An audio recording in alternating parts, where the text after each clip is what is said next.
Bonjour à tous et bienvenue à cette deuxième session de la Product Week. Donc pour ceux qui n'étaient pas là ce midi, je vais faire un petit rappel de ce qu'est la Product Week.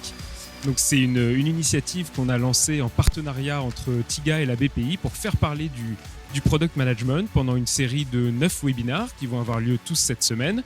Le premier était ce midi et on va conclure cette belle semaine vendredi prochain à midi. Le talk de ce soir, il est dédié à un sujet qui est assez passionnant, c'est le produit vu par les investisseurs. Pour ce talk, je vais accueillir dans quelques minutes Boris Golden et Jean-Patrice Ancio. Je vais avoir le plaisir de vous présenter. Mais avant d'attaquer, des petits rappels un peu techniques. Je vois que pour ceux qui étaient là ce midi, ils sont tous ravis d'avoir récupéré le chat. Voilà, tout le monde râlait ce midi parce qu'il n'y avait pas le chat, on ne pouvait pas parler. Donc c'est chose faite. Vous avez le droit de discuter dans le chat et vous avez le droit aussi d'utiliser le channel questions avec le système d'upvote qui vous permet de voter pour les questions qui vous semblent les plus pertinentes, excusez-moi. Et ce que je vais faire, c'est que vos questions, je vais essayer de les lire au fil de l'eau. Si ça s'intègre bien dans la trame, en tout cas, je ferai mon possible. Dans tous les cas, on gardera quelques minutes à la fin pour poser les questions qui restent. Voilà, on va démarrer ce deuxième talk de la journée. Et j'ai le plaisir d'accueillir, ils se font des politesses, là, vous ne les voyez pas en coulisses. Donc j'accueille en premier Boris Golden de Partech. Bonjour Boris. Salut. Et Jean-Patrice de la BPI. Ça va ? Alors il y a une petite tradition. Tradition, c'est un mot un peu fort hein, quand on commence une tradition le midi même. Mais c'est de choisir un petit collier de fleurs. Messieurs, donc choisissez bien vos couleurs hein, parce que ça va vous marquer à vie. Et tu ne serais pas venu en tongs, d'ailleurs, si tu avais su. Voilà, parce que vous pouvez zoomer sur les très belles tongs de Boris. Non, pas du tout. Pas du tout. On t'a menti. Je pensais que c'était un webcast audio uniquement et il y a la vidéo. Pas de chance. Bon, en tout cas, merci beaucoup à tous les deux d'être là ce soir pour ce webinar. Je réactive mes petites notes. Vous m'en voulez pas. Alors, ça me fait très plaisir de vous accueillir sur BPI Plage. Donc, ça a un petit peu changé, hein, peut-être par rapport à ton dernier passage dans cette salle, effectivement, Jean-Patrice. c'est moins formel. Ouais, voilà, exactement. On essaye de mettre un peu de fun à la BPI. On m'a missionné. Octave, mon compère, a une très jolie chemise à fleurs que vous avez pu voir ce midi. Donc, on essaye de rester dans le thème estival. Alors, on va pas se mentir, le métier de VC, c'est un métier qui fait un peu fantasmer. Moi, quand on a démarré le line-up de la conférence avec Octave, on avait mis un peu un sujet de ce type tout en haut de la liste. Alors, on s'était dit, on a vraiment envie d'entendre parler des VC sur le product management. Je pense que pour le commun des mortels, vous êtes un peu les gens qui sortaient des millions de votre poche comme ça, sur des projets que parfois on ne comprend pas toujours, des mecs brillants, hyper inspirés. Alors, je sais pas, peut-être que parfois vous êtes justement des génies, parfois, ça marche un peu moins bien, mais c'est un peu l'objet du talk ce soir. Je compte sur vous pour démystifier le sujet.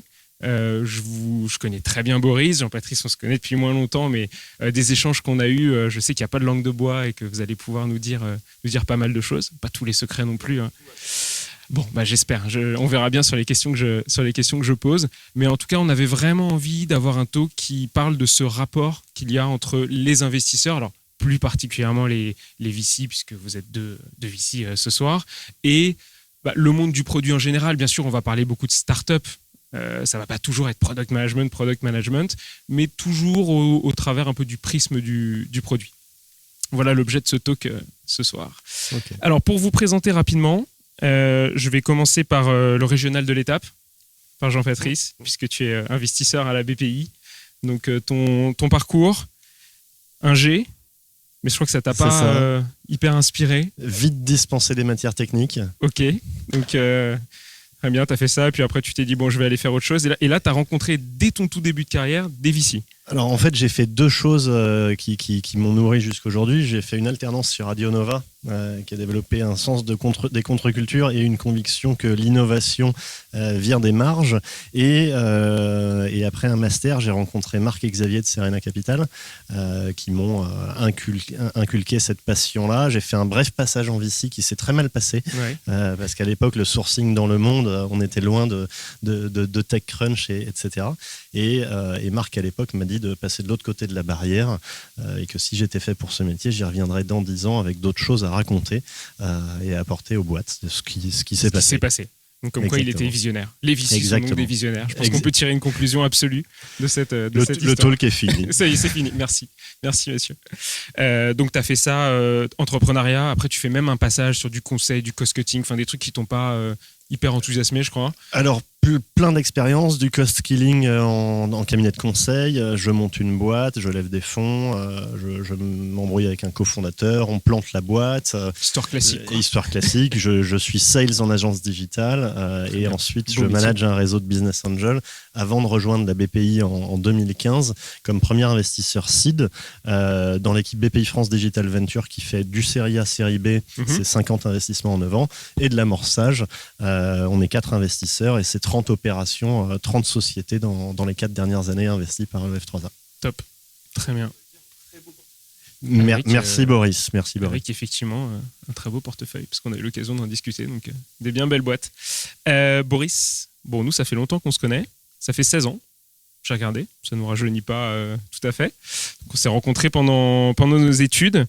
Alors toi aussi, dans le genre parcours qui ne te prédestinait pas à être VC, je pense que c'est pas mal, parce que tu as plutôt le profil matheux, chercheur. Pire encore, donc vraiment rien qui te prédestinait à faire ce métier-là. Donc tu débutes, tu fais une thèse, maths fondamentale, informatique théorique. D'accord, très bien. Bon, déjà pas mal. Et ensuite, c'est pendant tes études que tu montes ta première boîte, c'est ça? Tu plantes? Très bien. Des enseignements sûrement que tu as dû tirer. Absolument, c'est en grande partie ça qui m'a donné envie. Après une deuxième qui marche mieux quand on vend à Viadeo, c'est ça qui m'a donné envie en fait de faire ce métier-là. Okay. Détecter des talents entrepreneuriaux et des visions. Boris, ton micro, faut le... Petit souci technique, on règle le micro. C'est bon. C'est bon. Ça va être mieux. Désolé. Ouais. Je regardais pas le chat. Pas de souci. Et bah du coup, grosso modo, deuxième boîte qui se passe beaucoup mieux, et puis surtout l'envie de se dire comment on transmet. Quand on est un chercheur, on a envie d'apprendre et de transmettre. Bah, finalement, le métier de VC, c'est aussi apprendre et transmettre des choses, et évidemment en pariant sur les talents entrepreneuriaux. Alors j'ai l'impression, Boris, je suis désolé, j'ai l'impression qu'on t'entend toujours pas. Qu'est-ce qui se passe? C'est rare qu'on me dise qu'on m'entende pas. D'habitude, on te dit que tu parles trop vite. Et... Si c'est bon, c'est revenu. Si c'est bon. Bon, désolé pour le petit souci technique. C'est gentil, on continue. Ouais, ça me fait très. De toute façon, on s'en fiche de qui on est. Les gens peuvent regarder sur LinkedIn. Non, c'est intéressant. Les gens que ça intéresse peuvent regarder sur LinkedIn. Okay, bon, allez voir les profils sur LinkedIn de Jean-Patrice. C'est d'ailleurs un excellent et premier conseil de Boris de toujours aller voir le profil des VC sur LinkedIn avant de les rencontrer. Effectivement. Voilà, donc si vous voulez les pitcher derrière, commencez par aller voir qui ils sont.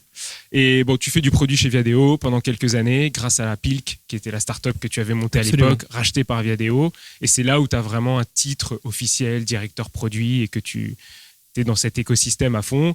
Et tu quittes Viadeo pour rentrer chez Partech il y a 5 ans maintenant. 5 ans et demi, absolument. 5 ans et demi, ok. Et maintenant, tu es un VC émérite, bien connu sur la place parisienne. Absolument, qui doit encore faire ses preuves, puisque 5 ans et demi en VC, c'est encore le tout début. Sur les bébés. Très bien. Bon, merci en tout cas à tous les deux d'être là ce soir pour parler de ce sujet. Alors, ce qu'on a choisi pour le déroulé du talk, c'est quelque chose d'assez chronologique. C'est de se dire, on va regarder comment les VC, très en amont, analysent un petit peu les startups, toujours par le prisme produit, quand il existe, parce qu'on sait que vous êtes 2 investisseurs de seed, donc ça veut dire que vous voyez des boîtes qui sont à des stades de développement parfois très très jeunes, où le produit, par nature, il n'est pas très mature, donc il n'y a pas toujours énormément de choses à analyser, mais on va quand même commencer par là, et puis ensuite on va voir quel est votre rôle dans cette phase d'analyse, dans la phase d'investissement, dans la phase d'accompagnement après, puisqu'on sait à quel point elle est importante, et puis comme ça... Au fil des questions, on va voir où ça va nous mener.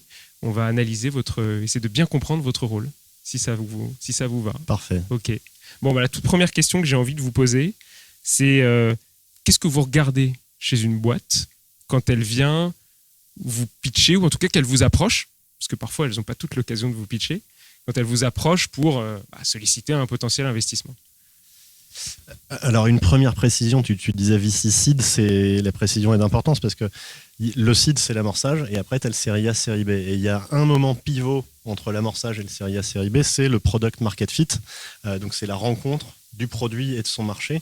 Et Boris, comme moi, en amorçage, voire ultra-amorçage, on investit très largement avant ce product market fit. Donc on peut rarement parler de notre appréciation d'un produit. On investit parfois sur des PowerPoint. Et donc on regarde plus un founder market fit qu'un product market fit, parce qu'on n'a pas de data produit. Le produit, quand il y en a un, il est rarement sec. C'est quoi? C'est du proto pur et dur? C'est des PowerPoint, maquettes proto, un nombre de lignes de code. Et au risque de faire trop long, le founder market fit, c'est d'abord la rencontre entre le founder et le problème. Et moi, ce que je vais regarder, c'est la genèse, en fait, de cette rencontre-là. Valentin, qui a créé Specify, quel problème a-t-il rencontré? Quelle a été l'intensité de son problème? Combien de personnes rencontrent ce problème? À quelle fréquence? Ça fait la taille d'une opportunité de marché et l'adéquation entre un founder et cette opportunité-là.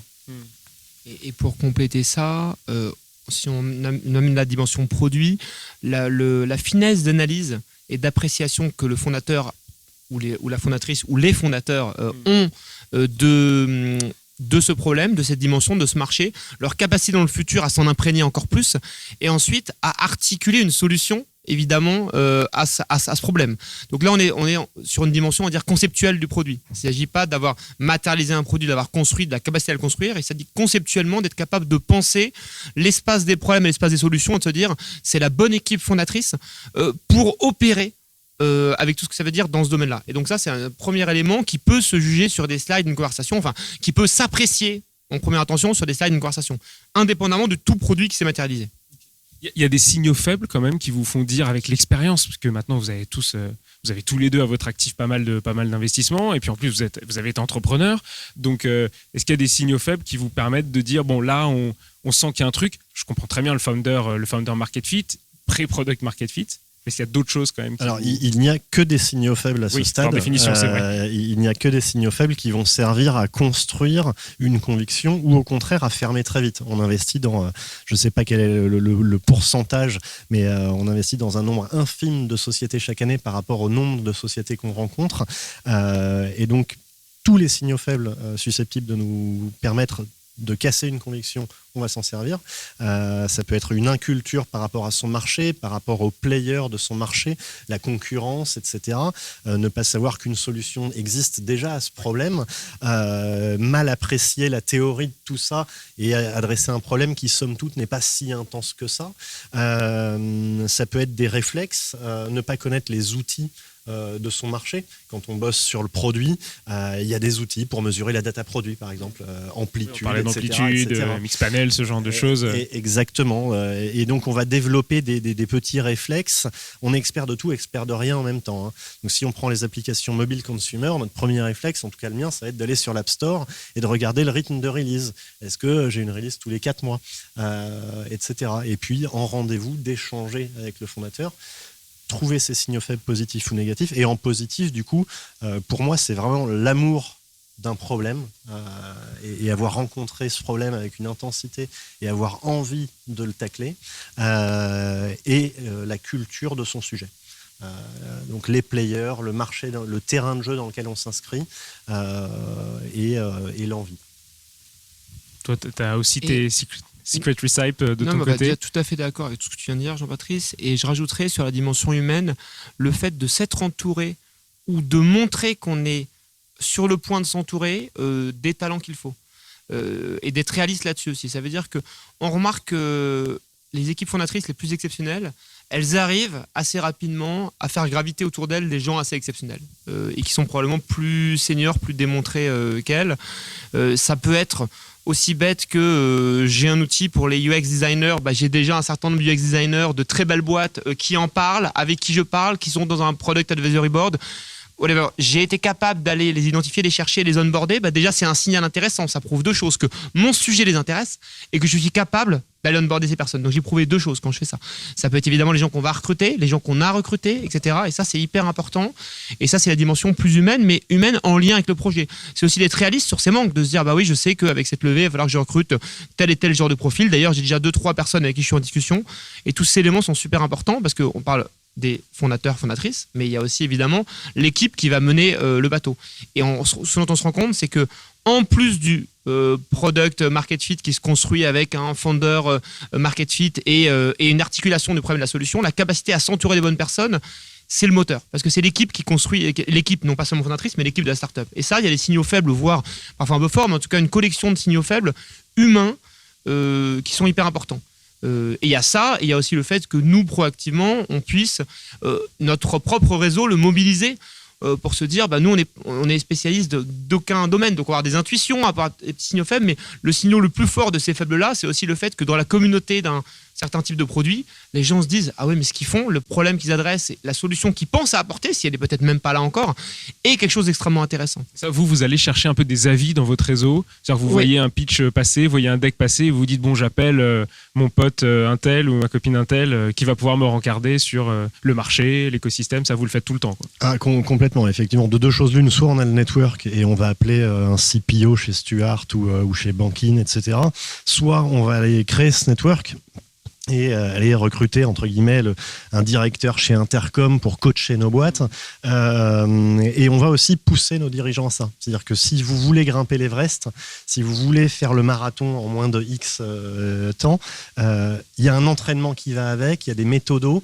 La moindre des choses, c'est de devenir expert de ton sujet, de t'entourer de ces experts que Boris évoque. Et ça va alimenter, nous, notre conviction de savoir est-ce qu'on a des gens capables de grimper l'Everest ou pas.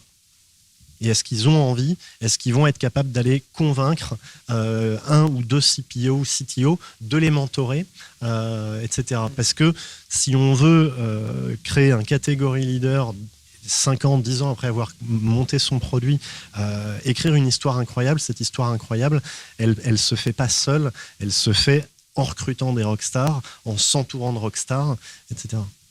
Puisqu'on parle d'équipe, justement, si on revient à la founding team, c'est-à-dire là, on est toujours en pré-investissement, les gens qui viennent vous voir, soit pour vous envoyer un dossier ou qui ont la chance de pouvoir vous rencontrer derrière. Je reprends ma petite casquette un peu product guy. Est-ce que vous avez vu une évolution dans les founding teams au cours des années sur ce rôle un peu product? C'est-à-dire, est-ce que maintenant, dans les gens qui viennent vous voir, il y en a qui s'auto-désignent comme celui qui a la casquette produit dans sa startup, ou est-ce que c'est quelque chose qui est un peu secondaire et qui vient plus tard dans la vie de la startup? Alors là, on aura peut-être, on va voir si on est d'accord ou pas, mais ça dépend ce qu'on appelle produit. Si on parle de produit au sens product management, donc au sens de la casquette vraiment produit, moi j'ai l'impression que ce rôle, il est quand même assez souvent joué encore par les CEO. Et moi, en tout cas, dans mon expérience, je vois un nombre assez réduit d'équipes dans lesquelles il y a vraiment quelqu'un qui a la casquette CPO. Il y en a. Au début, c'est-à-dire vraiment au tout début, quoi. Au début. Alors, il y a des exemples emblématiques, par exemple des Payfit & Co, mais je trouve que c'est assez rare. Par contre, ce qu'on voit de moins en moins, c'est des équipes dans lesquelles il n'y a pas de culture et d'ADN produit. Donc, ça veut dire qu'une équipe qui va, par exemple, avec 2 personnes de business school qui ne savent pas coder, qui n'ont pas de sens produit, qui ne sont pas vraiment bonnes en UX design, auquel il y a 0 sens produit au sens large du terme, il n'y a pas cet ADN de product development au sens large. Ça, c'est de plus en plus rare. Tu le sens comment, ça? Juste là-dessus, sur cette notion de culture. On a un talk dédié d'1 heure sur la culture produit, donc je sais que c'est un vaste sujet. Mais c'est quoi tes signaux où tu dis, bon, là, je sens... Toi qui as vraiment un product guy, il n'y a pas de culture produit. C'est quoi, les gens, ils posent pas la question à leur entourage et c'est la culture du secret, ils osent pas parler de leur projet? Non, moi je dirais plutôt que c'est en fait que dès qu'il s'agit de... C'est en général des gens, d'ailleurs, quand on va les voir, qui n'ont rien produit encore, tout simplement, ou qui l'ont outsourcé à une agence. Et quand on va parler du futur, des next steps, des prochains mois avec la levée, puisque nous continuons de voir, c'est pour demander de l'argent, qu'est-ce que vous allez faire avec cet argent? Finalement, on se rend compte que la manière dont ils envisagent le cheminement vers avoir un produit qui marche, etc., est une manière très top-down, très j'ai imaginé un produit, etc., puis je vais avoir des petits exécutants. J'exagère un peu, mais il y a le côté petite main, je suis l'architecte, il va y avoir les maçons. Et donc, ils montent une incompréhension de ce que c'est que former une équipe produit qui va être capable d'itérer et in fine, de concevoir un produit qui va se confronter à son marché utilisateur et d'arriver à quelque chose et que de pas comprendre qu'il y a de la magie là-dedans, qu'une grande partie du succès de la startup viendra du fait que cette organisation fonctionne.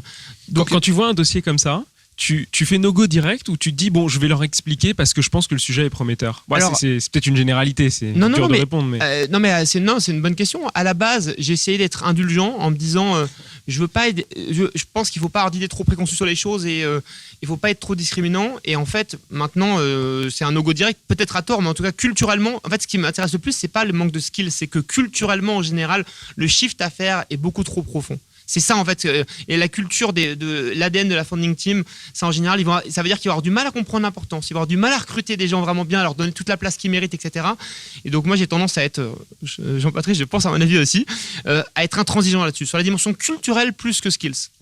Ok, très clair. Je reprends une question qui nous est posée sur le chat et qui va un peu dans le même sens du casting de cette founding team. C'est l'idée de se dire, est-ce que je comprends bien que c'est pas la norme aujourd'hui d'avoir un profil purement tagué CPO dans l'équipe de départ.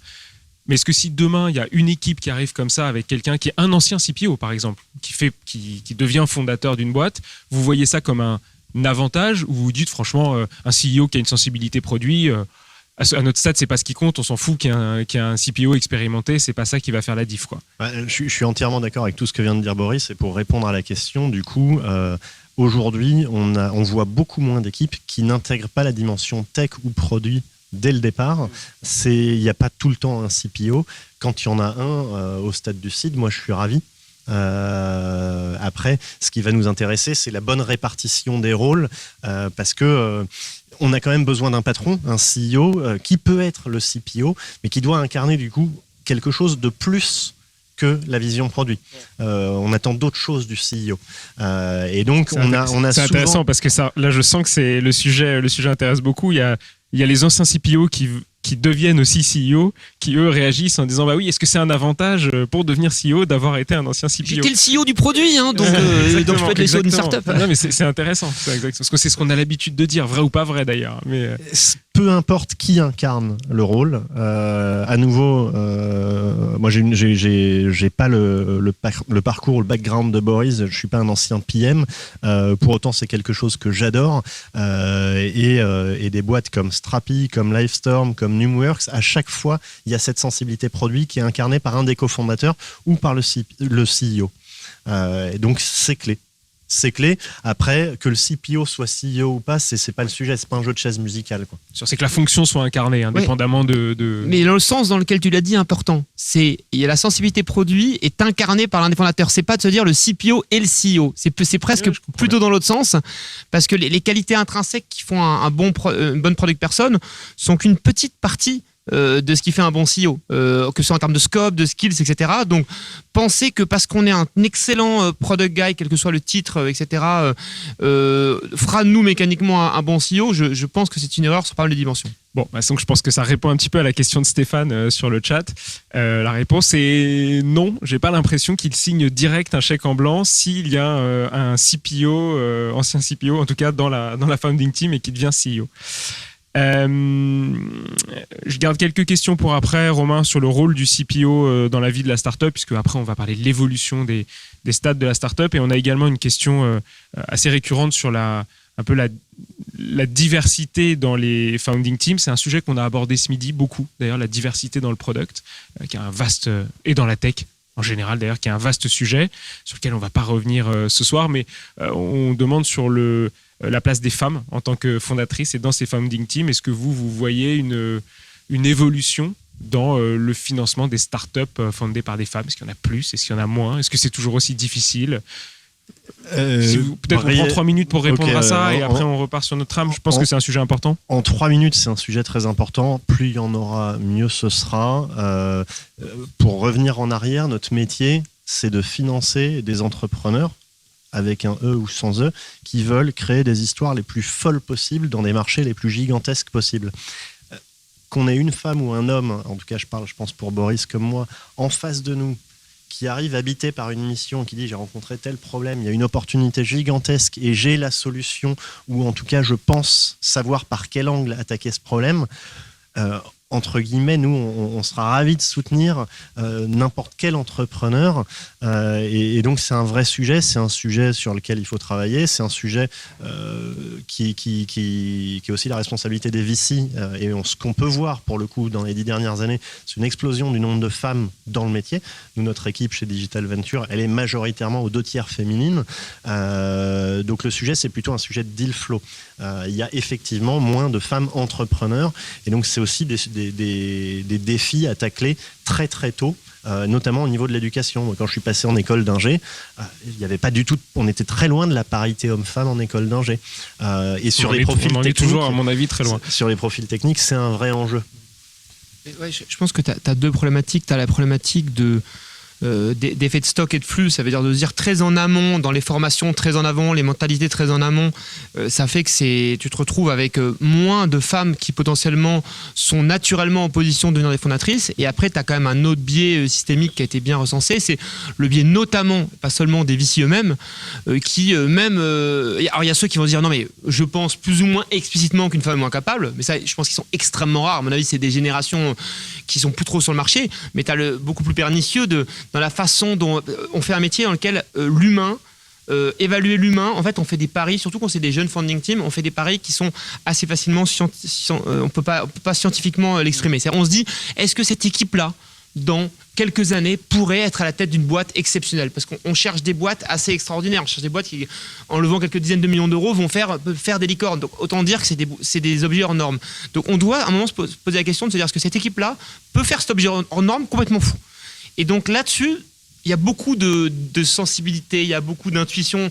Et c'est là que c'est dangereux. Ça veut dire que c'est là que, dans un métier qui a été majoritairement un métier d'homme et qui reste majoritairement, je pense, guidé par des critères d'évaluation masculins, même quand on est une femme, c'est ça, dans les équipes d'investissement, c'est ça qui peut être un peu pervers. Il y a une awareness, je pense, qui est grandissante de se dire attention. Le côté peut-être moins agressif, une ambition affichée plus faible au départ, etc., ne doit pas forcément se dire du coup c'est pas un projet qui va être rentré dans le scope d'un VC. Et je pense que c'est là-dessus qu'il y a une bonne prise de conscience. Prise de conscience ne veut pas dire qu'on réunit tous ces biais, une fois mais en tout cas déjà en avoir conscience et se dire que c'est un sujet important. Et déjà une chose importante, et je pense que nous on a des métiers dans lesquels la diversité n'est pas juste un idéal pour la société, c'est aussi un critère de performance. Ça veut dire que à partir du moment où on parle d'évaluer des gens, d'évaluer de l'intangible, etc., le fait d'avoir de la diversité, le genre est un des éléments de diversité, mais il n'y a pas que celui-ci. Ne pas venir tous de grande école, ne pas être que on les l'a profils. beaucoup évoqué ce midi, cette diversité de parcours académique, parce que c'est aussi la première à laquelle on pense, au-delà du genre. Exactement. Donc toutes ces diversités-là, on se rend compte que quand il y a des gens qui ont des parcours un peu différents sur un aspect, en fait, ils arrivent avec un point de vue un peu singulier, en se disant non, en fait, vous dites tout ça, et moi je suis pas d'accord. Ça, vous savez les valoriser? Enfin, c'est une question très honnête. Dans nos équipes d'invest, ouais. Nous on en voit, c'est très concret. C'est-à-dire tous les jours, on voit la richesse que c'est. Ça veut pas dire est-ce qu'on n'a pas des progrès encore à faire. Regarde chez nous le nombre de femmes, il faudrait que ce soit plus élevé. Évidemment, mais ce que je veux dire, c'est que oui, c'est pas. Je pense que c'est dans le VC que tu as le lien le plus direct entre la diversité d'une équipe et la performance, parce que tous les jours, tu peux voir que cette diversité de point de vue sur un objet qui est très dur à factualiser en termes d'assessment, en termes d'évaluation, pardon pour l'anglicisme. Je pense qu'on n'en est plus à un près là. À mon avis, depuis le début du talk, j'espère que personne ne tient les comptes, mais ok. Super. Non, mais c'était important, je pense qu'on parle un peu de ce sujet-là parce que je le vois dans les questions, c'est un sujet qui tient à cœur de beaucoup de monde, donc c'est bien qu'on en parle un petit peu en ayant conscience qu'on a du chemin, je pense, tous à parcourir. Enfin, il suffit de voir le casting depuis ce matin, on est tous blancs avec le même parcours académique. T'es quand même pas mal bronzé. Mais... Je suis quand même pas mal bronzé, effectivement. Un peu scandaleux pour l'image que tu renvoies à des gens qui travaillent vraiment. C'est vrai, mais on voit pas les filtres UV qu'il y a juste au-dessus pour me permettre d'avoir ce joli teint. Allez, c'est pas le sujet de la conférence, je tiens à le préciser. On avance un petit peu, toujours dans notre flot d'investissement par rapport aux startups. On a parlé de l'avant, de la qualification. On parle rapidement de la due deal en tant que telle. Elle est, vu votre stade d'investissement, pour vous, c'est une étape qui est importante, pas importante. Vous regardez le produit, même s'il n'y en a pas beaucoup. Vous avez une checklist précise. Comment ça se passe, cette étape-là ? En ce qui me concerne, pas de checklist précise. Okay. Ce qu'on va valider, c'est l'existence d'une réelle opportunité de marché. Ce fondateur a rencontré un problème où il a une intuition sur ce problème. On va valider qu'effectivement il y a de la place pour créer une très très belle boîte dans un marché gigantesque. Ça, c'est le préalable. On va valider plutôt les qualités et les compétences du dirigeant ou des dirigeants quand c'est des cofondateurs, et on va éventuellement prendre l'avis du public. Typiquement en appelant nos copains CPO, nos copains CTO et leur demander leur avis sur le problème, sur les mecs, etc. Moi je fais extrêmement rarement des audits techniques pour la simple et bonne raison une fois sur 4, on Il y est a au pas de- il y a PowerPoint. pas de grand chose. Ou à quelques milliers de lignes de code. Donc, c'est pas la legacy, la dette technique aussi jeune. C'est plus en série A où on va regarder un peu C'est pas un sujet, quoi. Ouais. Ouais, non, tout à fait d'accord, et ça rejoint un peu ce qu'on disait précédemment. C'est les signaux faibles, ça va être ceux sur la capacité à avoir démontré, soit par des faits, tu parlais de l'App Store tout à l'heure, déjà les commentaires, les notes, etc. On se dit déjà, il y a déjà du concret, les feedbacks clients, si du SaaS B2B ou whatever, quelque chose de concret qui nous disent ah bah c'est intéressant, il y a déjà des germes intéressants dans la réaction du marché, soit tout simplement dans quand on parle du futur, on sent qu'il y a un ADN qui donne une capacité à faire confiance à cette équipe pour se dire ils vont savoir s'outiller. En fait, c'est même pas, on va pas juger un plan, par exemple le business plan, que ce soit l'Excel pour projeter les dépenses et on s'en fiche de septembre 2021 combien il y a de plein d'employés. Mais ce qui est intéressant, c'est la capacité à se projeter et de se dire en fait quand la personne me raconte son histoire, le raisonnement qui l'a amené à sortir ce plan précis, etc. Je me dis c'est un raisonnement articulé, intelligent par rapport à ces problématiques. Et du coup, je me dis que évidemment, c'est pas ça qui va arriver. Par contre, je me dis que cette personne, elle va être capable d'articuler de la bonne façon à chaque fois sa trajectoire, en permanence de la repenser pour arriver à quelque chose. Ils font l'exercice de vous présenter quand même des espèces de roadmap produits un peu macro en vous disant on rêve que dans un an on sort ce gros bloc de features. Souvent oui, Ouais. souvent oui, mais C'est leur encore une fois, projection quand même à eux, c'est leur vision, c'est leur incarnation de la mais vision. c'est pas, il n'y a pas je suis désolé, j'ai pas le mot français, d'accountability par rapport à ça. On va pas dire ah tu m'avais dit ça et tu l'as pas fait. Oui, bien sûr, C'est bien plus, encore une fois, on écoute ce que la personne dit, comme elle nous dit ce qu'elle nous raconte et on se dit waouh, cette personne va arriver, ou ce groupe de personnes vont arriver à faire quelque chose. Ces conseils, c'est hyper intéressant pour tous ceux qui nous écoutent et qui sont dans la position de voilà, chercher des investisseurs et ça donne un peu vos clés de lecture aussi, donc ça sert à rien d'arriver avec surtout à cette phase-là, hein, on est bien d'accord, son BP hyper léché, une roadmap engagée en disant dans 8 mois on sort tel feature. Voilà, on est beaucoup dans l'intention, on est beaucoup dans la compréhension très fine de son marché. L'innovation ne se planifie pas. Et là, on est à des stades où c'est que de l'innovation. Mais après, par contre, c'est intéressant. Pourquoi par exemple, les gens qui me disent moi je fais pas de BP, ça sert à rien, ou même un BP, mais je suis d'accord, mais là tu lèves 1 million. Donc pourquoi pas 2, pourquoi pas 5, pourquoi pas 0,5. Donc ce 1, soit il est complètement pifométrique, soit tu l'as calibré d'une façon ou d'une autre. Donc il y a un minimum quand même. Moi je pense que le plus important c'est la calibration des ressources. De se dire ne serait-ce que, moi le seul truc qui m'intéresse in fine, c'est de se dire est-ce qu'avec l'argent que tu lèves, tu penses raisonnablement, aujourd'hui avec les éléments que tu as une chance d'arriver à ta série A. Donc ça demande un minimum d'effort de se dire où je pense à peu près que je devrais être et quelle est un enveloppe de ressources qui paraît assez légitime, et je prends un petit peu de marge et après on sait très bien que si ça se déroule bien et que ça prend plus de temps, on mettra de l'argent, etc. Mais cet exercice-là, quand même, au minimum, il doit être fait, je pense. Je suis entièrement d'accord. Effectivement, le BP au sens très financier du terme, avec 20 onglets et des dizaines et des dizaines de lignes. Ça existait à une époque quand même, ça. Oui, ça mais heureusement, l'écosystème a grandi, en particulier sur l'early stage. On parle juste du très early. C'est très différent à partir du série B, voire série A. Série A, on est post-product market fit. Donc là, le sujet des chiffres, que ce soit financier ou produit, il est colossal. C'est l'attraction. Nous, on investit beaucoup plus tôt, c'est presque confortable. On va aider l'entrepreneur à aller jusque-là et à trouver ce product market fit, et on laissera d'autres investisseurs faire ce travail-là. Donc le BP, c'est plutôt faire le rétro-engineering d'une ambition. Tu veux grimper l'Everest, on est d'accord qu'il y a un énorme sommet magnifique à grimper, on veut le grimper avec toi. Quelles seraient les grandes étapes qui vont te permettre de conquérir ce sommet et de devenir le catégorie leader de ce sujet? Et une fois qu'on a défini ces grandes étapes, là, l'étape dans laquelle on est, les 18-24 prochains mois, t'as besoin de quoi et qu'est-ce qu'on doit démontrer pour passer l'étape d'après? L'étape d'après, c'est généralement concomitante avec un série A. Et donc, tu as besoin peut-être d'un CPO s'il n'y a pas de CPO dans la founding team, de X dev, etc., etc.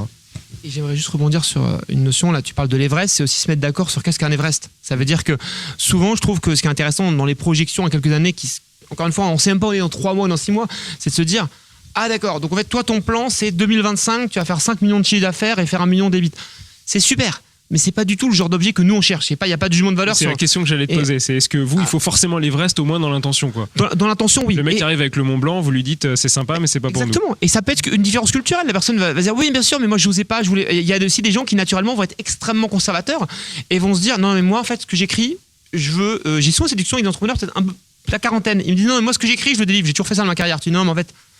Nous, on est là pour le 10%, pour le plan, le top 10%. Donc, je préfère que tu me racontes un truc que tu penses que tu vas pas atteindre, que le truc que tu es sûr d'atteindre, parce que moi, ton plan ou que tu es sûr d'atteindre ne m'intéresse pas quelque part. On a un métier dans lequel on sait que la plupart du temps, ça va pas faire l'Everest dont Jean-Patrice parle. Donc, il faut montrer une ambition qui est transformative. Quand on regarde les quelques boîtes là, qui sont en train de devenir un peu defining pour l'écosystème français, je vais en prendre que pas du portefeuille Partech pour pas faire de name dropping Partech, des Dataiku, du portefeuille BPI pour des Doctolib. Il est un peu jeune. Il est un peu jeune le portefeuille encore là, de early stage de Jean-Patrice. Non mais tu vois, des Dataiku, des Doctolib, des Algolia.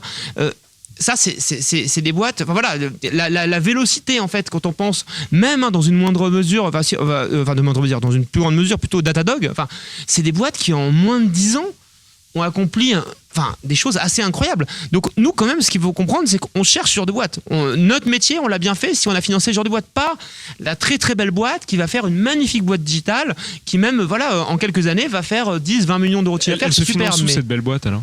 Parce que c'est dommage. Non, mais quand on vous entend elle se finance comme ça, souvent chez des VC déjà, parce qu'on a tort souvent déjà. Voilà. Donc et ensuite, non, c'est une vraie question. C'est une vraie question. Quand on vous entend, on se dit moi j'ai une vision de boîte qui est peut-être pas une boîte qui va faire une licorne, mais qui peut être une boîte à 50-100 millions, ce qui est quand même pas complètement déconnant, dévalorisant dans l'écosystème aujourd'hui, avec un bel exit potentiel qui fera faire un facteur 10 au fond, peut-être pas un facteur 1000. Alors, où est-ce qu'elle se finance? Moi, j'arrive avec ce plan-là, vous me dites non, attends, ton truc, tu vas pas conquérir le monde. C'est une excellente question.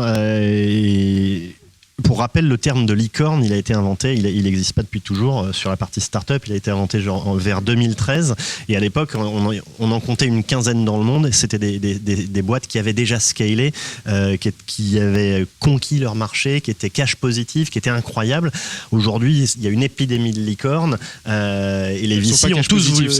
Exactement, les VC ont tous voulu le pins, et la réalité, c'est qu'il y en a un paquet qui s'avèreront des petits poneys dans quelques années. Ensuite, il y a un autre élément à prendre en compte, c'est la taille des fonds sous gestion chez un VC. Le VC, la performance d'un fonds VC va suivre une loi de puissance, donc c'est une espèce d'exponentielle inversée. En gros, j'investis dans 50 boîtes, il n'y en a qu'un tout petit nombre qui va me permettre de gagner de l'argent, et si j'ai 500 millions sous gestion, il faut que ce tout petit nombre me permette de générer 500 millions plus de la plus-value. Et donc, ça me force à faire des paris. Si j'ai 10% d'une boîte et que je veux qu'une seule boîte me rende 500 millions, il faut que cette boîte-là soit vendue 5 milliards.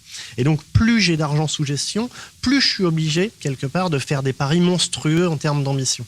Et donc, on parlait en introduction d'aller voir le profil LinkedIn des VC avant de lever. En réalité, on peut écrire des histoires incroyables et VC compatibles sur des exits à 50, 100 millions, 200 millions. Après, effectivement, ça reste, même à 50 ou 100 millions, des Everest. Le sujet, c'est plutôt une question de vélocité. On y arrivera, on n'y arrivera pas. Mais si on prend la métaphore du marathon, tu peux avoir envie de le courir. Tu peux avoir envie de le courir en moins de 3 heures, ou juste de le finir, ou d'être le premier. Et tu ne te prépares pas pareil. Et tu ne fais pas les mêmes sacrifices, tu ne mets pas les mêmes moyens en œuvre.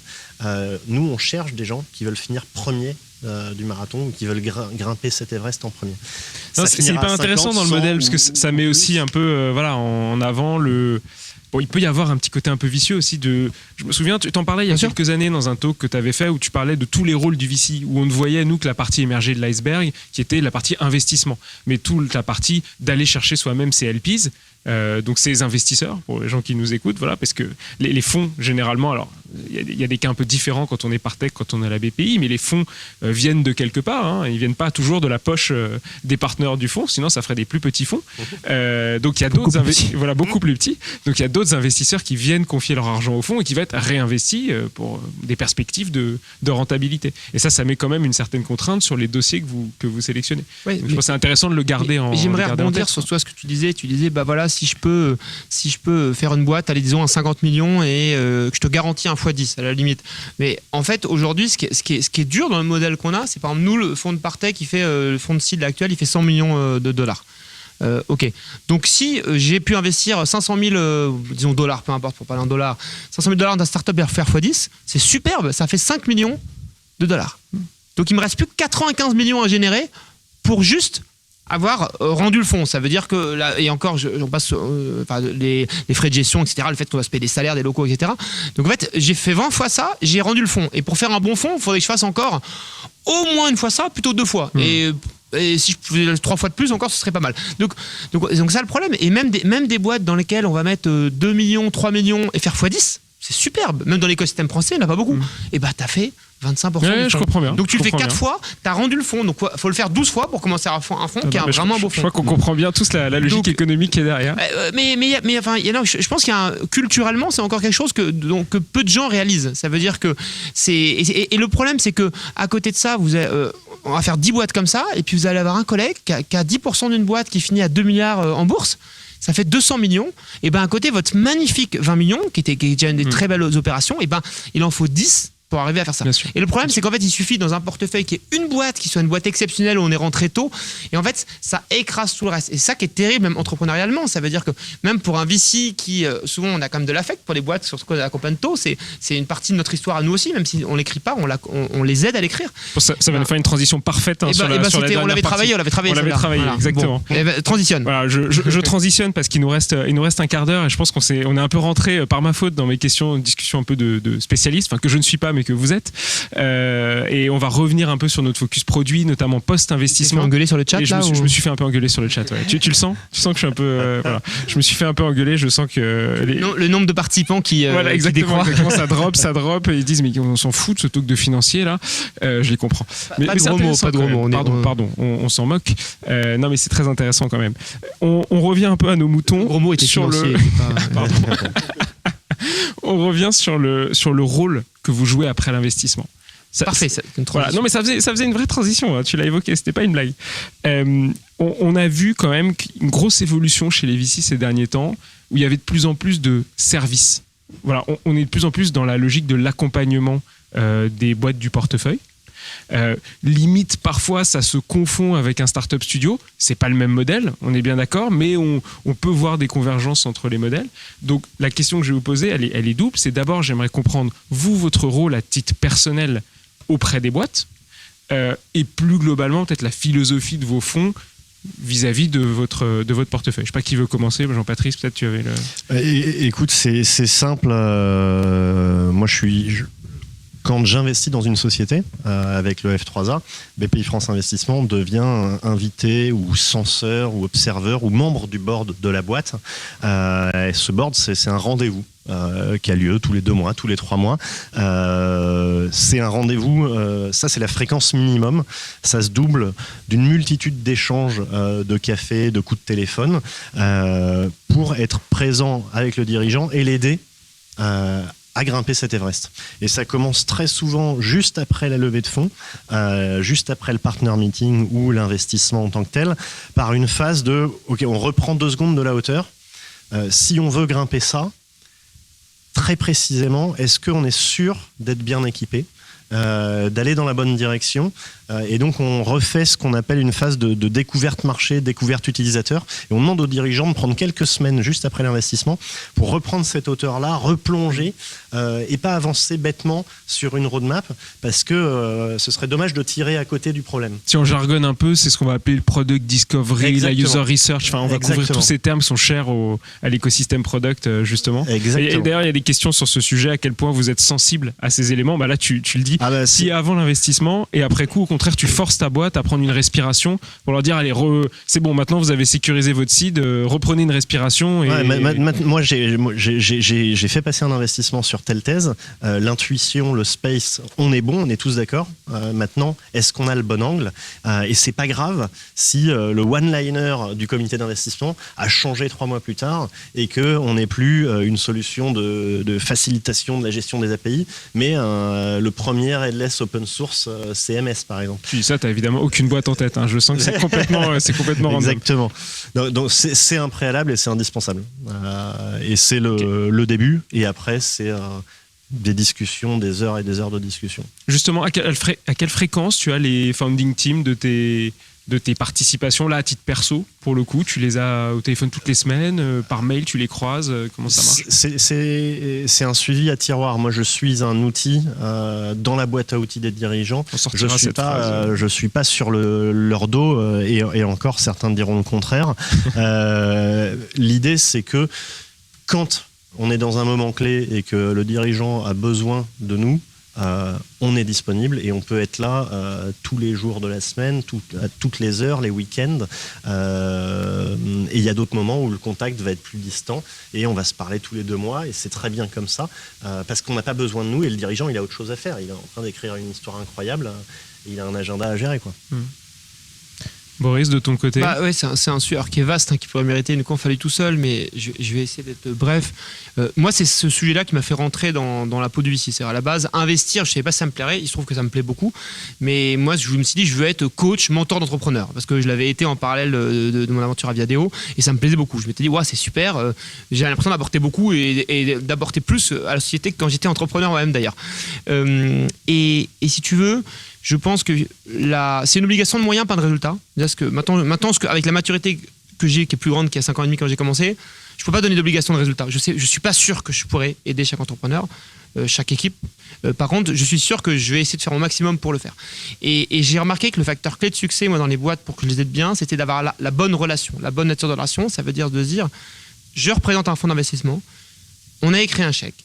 On est au board avec un petit nombre de pouvoirs qui sont limités mais qui existent et surtout avec le pouvoir de dire je ne remettrai pas d'argent. Et donc ça peut faire peur à l'entrepreneur. Et donc moi, mon premier rôle, c'est d'essayer de créer la relation, de se dire j'ai cette casquette, elle est vraie.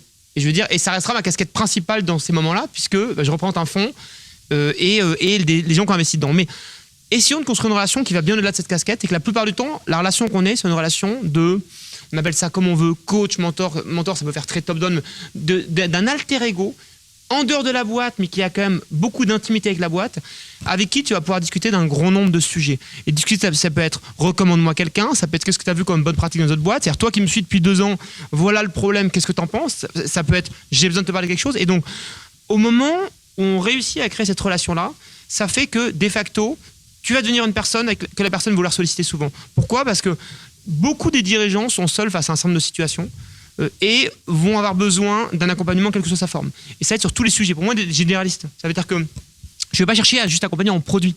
La product discovery est une phase très importante, mais moi, je ne suis pas du tout un spécialiste, même de produits. J'estime peut être un spécialiste. Ça fait 7 ans que je ne fais plus de produits en tant que practitioner, mais j'ai peut-être une sensibilité plus grande là-dessus. Ça va être de se dire, tu parlais de boîte à outils. Une boîte à outils, ça va après tous les sujets. Et je vais essayer de t'aider à réfléchir, t'aider à la bonne direction, t'aider à être un pointeur vers des ressources intéressantes. Et en étant très très self-aware de ce que je sais et ce que je ne sais pas, et d'être un catalyseur, tu vois. Et ça, je pense que c'est le rôle. Des services un peu partagés, justement. On en a qui te un peu, mais c'est pas le choix principal qu'on a fait. On a fait un choix dans lequel les membres de l'équipe d'investissement via un board, où il n'y a pas forcément de board, d'ailleurs toujours en seed, sont l'interlocuteur principal de l'entrepreneur. Et après, on a le deuxième aspect qui est aussi présent chez BPI France, c'est la partie plateforme, qui est de se dire, au-delà de la relation d'intimité qu'on a avec un entrepreneur, qui fait que finalement c'est nous qui avons le plus de contexte et qui naturellement, si on fait bien notre travail, devons être le partenaire de ces réflexions. Et on a une équipe qui va animer les relations dans le portefeuille, les relations avec des partenaires extérieurs, qui tu recommandes par exemple pour faire un bon site web pour une boîte.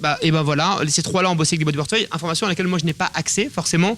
Je recrute des talents. Est-ce qu'on connaît des bons chief marketing officers qui sont sur le marché cette équipe-là qui va être transverse au portefeuille et faire un travail qui ne demande pas forcément d'intimité très profonde avec chaque boîte du portefeuille, mais qui par contre demande un travail d'écosystème. Et donc il y a un travail très artisanal et très one-to-one entre un investisseur et une boîte qui dit on se connaît, ça fait 2 ans que je suis au board, ça peut faire 6 mois, et il y a une intimité, et finalement la question que tu me poses, le simple fait que j'ai une intimité avec ta boîte me donne beaucoup de valeur ajoutée, parce que j'ai un contexte que les autres n'ont pas, et un travail d'écosystème qui est une équipe plateforme dans laquelle ça peut être des problématiques, ces métiers très je veux embaucher un VBCL, c'est quoi une bonne scorecard, moi je sais pas répondre à cette question, il y a des gens qui le font beaucoup mieux que moi, et donc il y a ces deux pendant-là. Vous avez, pardon, excuse-moi, vas-y Jean-Patrice. Et chez BPI France, ça prend exactement la même forme avec cette équipe plateforme qui est le hub de BPI France, qui au-delà du lieu qui nous accueille, et une équipe d'experts qui va être au service des participations du portefeuille et en binôme avec l'investisseur, identifier des sujets sur lesquels ils peuvent aider la boîte, qu'on va pas forcément nous traiter par défaut de compétences, par manque de temps. J'aime bien l'idée de pointeur de Boris. Moi j'aime bien 2 termes, c'est à la fois un sparring partner, on essaie de te renvoyer la balle du mieux possible, le plus fort possible, le plus souvent possible, pour que tu te challenges ton projet, etc. Et l'idée de proxy, tu as besoin d'un contact dans la tech, dans telle compétence, ou dans le product, dans telle compétence, on va essayer de te faire des intros, ou de trouver des gens qui vont te faire les intros. Tu as un problème, tu as un sujet de réflexion, de stratégie, etc. On va te renvoyer la balle, tu vas nous envoyer ton problème, puis on va essayer de le découper avec toi pour nourrir ta réflexion. Mais c'est ta réflexion, la solution, elle vient pas de nous. Et au final, tu as une mesure très simple de ça, c'est la quantité d'interaction que tu as avec une boîte. Alors, il y a aussi des boîtes qui ont moins besoin d'aide que d'autres, mais je trouve qu'une boîte avec laquelle on fait bien ce travail, c'est une boîte qui va te solliciter régulièrement sur des problèmes ou des questions, etc. Parce que toutes les boîtes en ont, même les entrepreneurs extraordinaires, surtout très tôt, ont toujours plein de questions. Et nous, on a une position comme idéale. On est au croisement de plein de boîtes, de plein de secteurs, de plein d'experts. Nous, on a quand même une position un peu plateforme, alors, qui est hyper intéressante, qui fait que, moi je dis souvent qu'il n'y a pas besoin d'être très intelligent, très doué pour apporter la valeur quand tu es VC. Le simple fait de dire, ton problème, je connais 2-3 personnes qui ont eu le même, voilà ce que je peux te raconter. C'est la mise en relation aussi. Voilà ce que je peux te raconter. Voilà typiquement le genre de choses que je vois. Et puis sinon, on va parler directement aux personnes. Rien que ça, déjà, par rapport à être tout seul dans son coin, ça aide beaucoup, quoi. Et est-ce que vous vous êtes déjà retrouvé dans des positions un peu de frustration par rapport aux décisions prises par les founding teams dans votre portefeuille, où il y a un peu cette schizophrénie entre le devoir de conseil, c'est-à-dire j'ai vu beaucoup de choses, je suis quand même dans l'écosystème et justement j'ai un savoir-faire, en tout cas une connaissance de l'écosystème qui me permettrait de t'apporter des éléments de réponse, et une posture très coach de je te renvoie la balle, je suis ton sparring partner, tu vas trouver ta propre solution grâce à mes insights. Et voilà, et parfois vous vous êtes peut-être retrouvé dans des situations où vous aviez envie de dire non mais là il faut pas, quoi, va pas dans cette direction. C'est arrivé ou moi je peux en partager. Du tout. Oui, non, j'investis dans l'entrepreneur, dans des équipes tellement extraordinaires que jamais.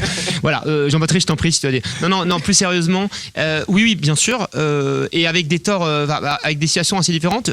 Une dans lesquelles par exemple finalement ce rôle d'accompagnement était trop intense avec une de mes boîtes, et du coup c'est des histoires incroyables. Mais d'un autre côté, à un moment donné, on se dit, mince, en fait, alors c'est formidable, j'apporte une valeur extraordinaire, mais finalement, est-ce qu'à un moment, le fait que j'apporte autant de valeur n'est pas aussi le signe d'un manque dans la founding team? La réponse est si, puisque je veux dire... ça compense, quoi. À la limite, le moins on est utile, enfin le plus on est inutile, le meilleur signe c'est. Si on est trop utile à un moment donné, si on n'est pas assez utile, c'est probablement le signe que l'équipe est brillante, mais aussi on ne fait pas notre taf. Mais si on est trop utile, c'est le fait qu'on fait très bien peut-être notre travail, mais aussi qu'il y a un problème dans l'équipe. Et donc là, c'était un aspect sur lequel c'était plus un problème peut-être du côté entrepreneurial, et un aspect dans lequel le problème venait de moi, c'est qu'il y avait une équipe avec laquelle on faisait des workshops formidables. Voilà, donc on se voyait, on passait 2, 3, 4 heures, vraiment, enfin, les outputs étaient super enrichissants, étaient enthousiastes, et puis un mois plus tard, il s'était rien passé, quoi. Et là, à un moment, j'en avais marre, quoi. Je me disais, mais en fait, ça n'avance pas. Et je me disais, en fait, cette équipe, elle n'est pas capable, etc. Et j'ai mal jugé cette équipe. Et en fait, maintenant, c'est une boîte qui m'a l'air pleine de promesses. Et je me suis rendu compte que là, je péchais par impatience, aussi peut-être par manque d'empathie pour les ressources limitées qu'ils avaient. Et en tout cas, dans ces deux cas, j'ai ressenti vraiment des frustrations pour des raisons très, très différentes. Et peut-être la troisième, c'était celle, moi, qui m'est arrivée sur une boîte en particulier, dans laquelle j'avais pas réussi à nouer de relations suffisantes avec la founding team pour même être dans une posture où je pouvais les aider. Et du coup, il y a la frustration de se rendre compte qu'en fait, on n'est pas dans une posture où on peut les aider. Mais là, c'est ma faute, parce que j'ai pas su, c'était une de mes premiers investissements, je n'avais pas su comprendre à quel point créer ce lien-là, et ce lien non pas en disant attention, VC, c'est pas que investisseur, j'avais foiré ça. Parce que quand tu le pitches aujourd'hui, on est conquis, quoi. Moi, tu me dis ça en tant que fondateur, je me dis mais il est génial, il m'a tout expliqué dès le début, le deal est hyper clair. Ouais, mais faut pas overpromise. Moi, j'ai eu une phase dans laquelle j'avais tellement envie d'être à valeur ajoutée que je pense que à un moment donné, faut pas non plus que les mecs ils disent attends, c'est génial avec lui. Non, c'est d'où l'obligation de moyens et pas de résultat. C'est de dire attention, la plupart des gens sont très contents, mais je veux dire, je ne peux pas te garantir. Il y a quelques personnes qui vont pas te dire ah oui, ça a été hyper utile. Et je pense qu'il faut être très humble. Voilà, excuse-moi, Jean-Patrick. Non, écoute, je suis assez d'accord avec tout ce que tu as dit. Évidemment, il a beaucoup plus de casseroles que moi. Il a beaucoup plus de casseroles que moi. On veut tout savoir. Moi j'ai investi au total. J'ai une question sur vos casseroles d'ailleurs. Ah mince. Sur vos fails. J'ai investi dans 12 sociétés, bientôt 13. Ça a dû arriver 2 fois. C'est pas une frustration sur les directions d'une boîte ou la roadmap produit, etc. Parce que je pense que c'était un peu ça le sens de ta question. Oui, mais. Pour essayer de raccoler au thème, plus ou moins. À chaque fois, la frustration, elle est liée à justement à cette relation avec un management. Soit parce que la relation n'a pas parfaitement fité, ou parce qu'il y a un manque de synergie ou d'écoute. Après, en dehors de ce cas-là, tu peux passer ton temps à dire oui mais, ou oui et d'ailleurs. Moi, je suis le premier believer, le premier supporter, le premier croyant de ton projet. C'est toi le sachant, c'est toi le CPO, c'est toi le CEO, c'est toi qui connais ton marché, c'est toi qui a rencontré ce problème. Si tu penses qu'il faut aller à droite plutôt qu'à gauche, on en parle pour que tu m'expliques, parce que moi j'ai qu'une envie, c'est d'être conquis par la nouvelle direction. Et puis banco, quoi, on y va. Je suis pas dans un rôle et je suis pas assez sachant de ton marché et de ton problème pour te dire non, c'est une connerie, faut pas faire ça, faut pas aller là. Ce qui serait une posture infantilisante. Tu peux jouer l'avocat du diable, tu peux dire moi écoute, avec tout ce que tu m'as dit, je pense que c'est une mauvaise idée, mais on n'a ni le pouvoir ni la légitimité de dire bah non, tu vas pas le faire. Et si on n'est pas d'accord profondément, c'est que soit on est en train de dire une connerie, soit pire que ça, on dit pas de connerie et ça veut dire qu'on s'est gouré d'équipe, quoi. Donc dans tous les cas, c'est notre faute. Ouais, c'est une belle conclusion. Je pense que dans tous les cas, c'est la faute du VC. Je vais retenir ça de ce. Non, c'est pas tout à fait ce que j'ai dit. Mais une bonne façon de sortir de ça, c'est on dit qu'en VC, le critère numéro 1, 2, 3 de ta décision, c'est les hommes. C'est de croire dans les hommes, plus que dans tel roadmap produit que tu as signé au moment de l'invest, qui aura changé 6 mois plus tard, surtout à votre stade d'investissement aussi. Ouais, c'est quand même majeur. Puis ton marché, il évolue. Précise les hommes avec un grand H, évidemment. Bien sûr. Je pense que personne n'avait fait de mauvaise interprétation de ça. Très clair. Bon, il nous reste 2 minutes. Donc j'ai quelques petites dernières questions pour conclure ce talk. On a couvert plein de sujets, c'était très cool. Pour raccrocher un petit peu à notre thématique de la semaine, parce qu'on est toujours autour du product. C'est vrai, oui, on oublie, non mais on dérive facilement, parce que dès qu'on parle dans ces sujets d'investissement, on est plus globaux que ça, on est plus start-up, on est plus tech. Ce qui revient au rôle de CPO versus CEO. Ce qui est normal. Justement, tiens, on va en reparler de ça parce que on a beaucoup discuté ce midi des carrières. Et alors il y a les carrières pour ceux qui démarrent dans le produit, et puis il y a ceux qui en sortent. Ceux qui en sortent, parfois ils deviennent CEO, donc c'est un peu parfois le Graal du PM. Mon cran d'après, c'est de devenir CEO. On l'a toujours présenté comme le CEO du produit. Voilà, on connaît cet adage. Il y en a qui deviennent VC aussi. Il y en a qui sautent le pas. C'est quoi pour vous ? Est-ce que être PM, avoir été PM, ça donne des bons skills pour être VC ? On va commencer par la question dans ce sens-là. On la fera dans l'autre sens après. Oui, je pense qu'encore une fois, ça peut pas être exclusif, mais je pense que ce qui est très intéressant, surtout VC early stage, genre VC late stage, je pense que là, c'est c'est pas très intéressant, mais c'est que un des éléments d'appréciation clé, c'est quand même la capacité de ce projet et cette équipe à un moment donné à aller vers un product market fit. C'est pas suffisant, mais ça va être un élément comme assez déterminant. Donc le fait, je pense, d'être capable d'aller explorer l'univers problème-solution et la capacité d'une organisation ou d'une future organisation à atteindre ce product market fit, et ensuite à les accompagner dans cette phase-là, je pense qu'elle est super importante. Donc sur cet aspect, oui.